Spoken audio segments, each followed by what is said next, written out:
শোনেন, আমরা হচ্ছি আপনাদের শ্রমিক।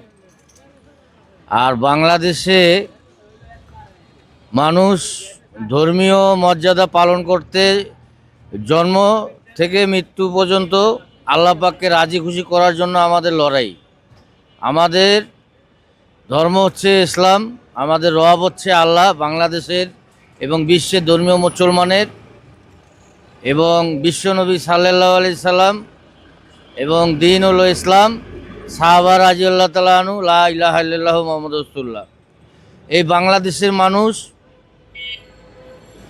শুরু থেকেই বাবা মায়ের এবং আল্লাহ পাককে রাজি খুশি করার জন্য এই চলাকালীনে কর্ম করে, সংসার করে, ইবাদত করে এবং পরিবার প্রতিবেশী দেশের মানুষের হাক আর বাস্তবায়নে একটু ক্লান্তি দূর করার জন্য এই ধর্মীয় মুসলমানের এই চলাকালীনে 52 ভাষাকে কেন্দ্র করে, 1971 স্বাধীনতাকে কেন্দ্র করে এবং 24 জুলাই এই হাহাকারকে কেন্দ্র করে অনেকে শপথ করে।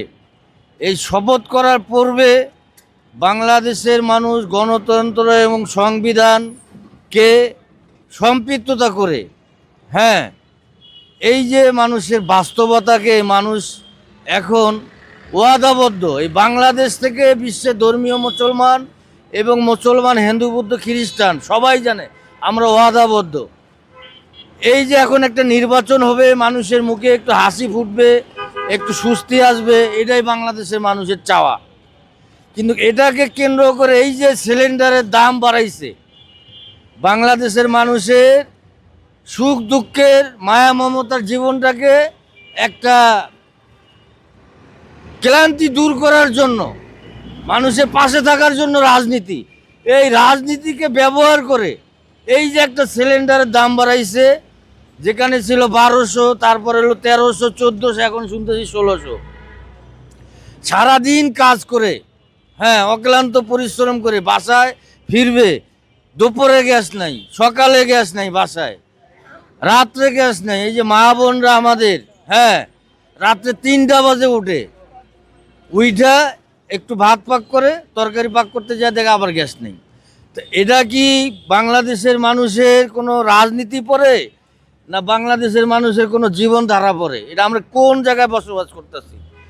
এই যে 52তে ভাষা আন্দোলনে ভাষার জন্য মানুষ লড়াই করলো, 71 স্বাধীনতা আন্দোলনে 30 লক্ষ শহীদ, 2 লক্ষ মা বোনের আত্মত্যাগের রঞ্জিত হয়ে এই দেশকে স্বাধীনতা পেয়েছি।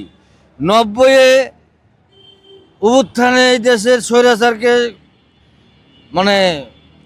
ত্যাগ করানো হয়েছে, দেশ থেকে বিদায় করানো হয়েছে।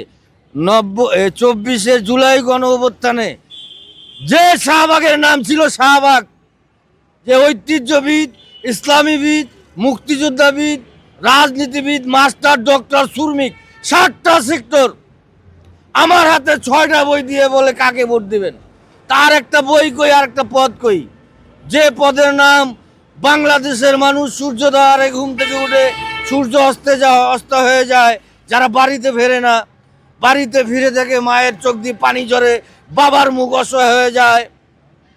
সেই বইটা কোথায়? 2015 সালে মুসলমান, হিন্দু, বৌদ্ধ, খ্রিস্টান যে একটা ভাষা প্রকাশ করা হয়েছিল, all country problem solve, finishing fine. সে ভাষার কমান্ড কোথায়, আন্ডারস্ট্যান্ডিং কোথায়, ওপেনিং কোথায়, আন্ডারস্ট্যান্ডিং কোথায়, ফিনিশিং কোথায়? আমরা বাংলাদেশের এবং বিশ্বের ধর্মীয় মুসলমান, হিন্দু, বৌদ্ধ, খ্রিস্টান আমরা জানতে চাই যে এভাবে বাংলাদেশ থেকে বিশ্বের রাজনীতিতে আল্লাহ পাককে, আল্টিমেট অলমাইটি, সর্বশক্তিমান, তাকে প্রাধান্য দেওয়ার জন্য মুসলমান, হিন্দু, বৌদ্ধ, খ্রিস্টানকে আল্লাহ পাক দুনিয়াতে যুগে যুগে সৃষ্টি করছেন এবং নিয়ে যাইতেছেন। আমরা এই কমান্ডটা দেখতে চাই যে বাংলাদেশের মানুষের এই যে ঠান্ডা গরমে, রোদে বৃষ্টিতে, গাড়ি ধোয়া ঘামে ক্লান্ত হয়ে যারা মায়ের মুখে একটু হাসি ফুটাবেন, বাবার মুখে একটু হাসি ফুটাবেন, ভাই বোনের যে সংসার, যে আপনার বংশমর্যাদা, হ্যাঁ, তাদেরকে একটু ক্লান্তি দূর করার জন্য এই যে ছুটে চলা, এই যদি আপনার বাংলাদেশের বাণিজ্য মন্ত্রী এভাবে গ্যাসের দাম বাড়ায়, এভাবে সোয়াবিন তেলের দাম বাড়ায়, বছরে মাসে বলে যে আমি দাম বাড়াই নাই, ব্যবসায়ী দাম বাড়াইছে, তা আপনি ব্যবসায়ীদেরকে কই জেল দিলেন, কোথায় সাজা দিলেন? আমরা তো কিছুই দেখলাম না। যারা মহান রব্বুল আলামিনকে, আল্লাহ পাককে রাজি খুশি করার জন্য যারা এই ছুটে চলা, তাদেরকে সুস্থি দেওয়ার জন্য এই রাজনীতি, আগামী দিন নির্বাচন হবে। এই নির্বাচনে আমাদের বাংলাদেশের 8টি বিভাগের 64টা জেলার এবং 68,000 গ্রাম বাংলার মানুষের হাহাকার, যারা বাংলাদেশের এবং বিশ্বের ধর্মীয় মুসলমানদেরকে সুস্থি দেবেন, ক্লান্তি দেবেন, যারা আল্লাহ পাককে রাজি